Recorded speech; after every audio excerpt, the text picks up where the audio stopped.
Salam semua, kita bertemu lagi dalam reaction drama bersiri keluarga. Itu episod ke-26, so jom kita tonton.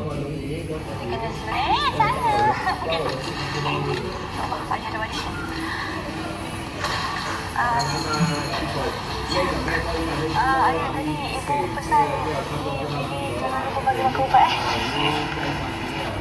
ni Ustaz nak kena balik dah sayang. Kakak kena balik. Ikut. Kami asal ni. Ikut. Sayang. Ini? Kakak nak balik. Kenapa ni? Ikut. Ini nak. Ikut mana Mandi boleh selipar ikut. tak? Ha? Main ayam Tak bawa. Kakak datang. Esok kakak datang, kakak bawa dia ke sini.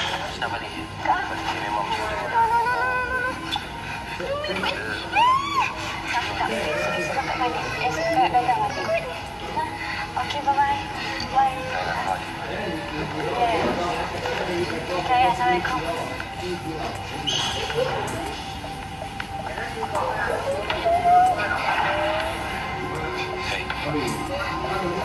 Asal ni? Ha? Jangan melampau sangat boleh tak? Sini.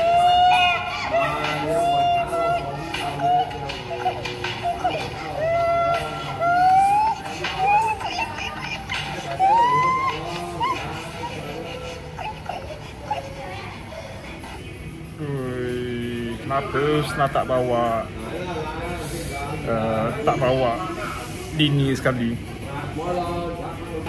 Husna dah suspicious dah dekat Iman, tapi dia harapnya Husna masih ada ruang nak selamatkan Dini sebab dia tahu apa yang berlaku. Dia kalau ikut episod semalam lah.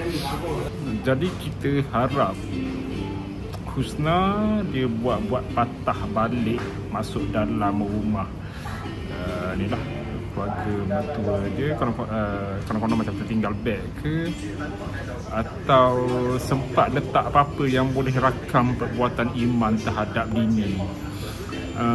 Itulah sebab semua orang dah komen pasal filem drama bersiri ini. Tak ada CCTV yang merakam apa yang berlaku dalam rumah keluarga Iman.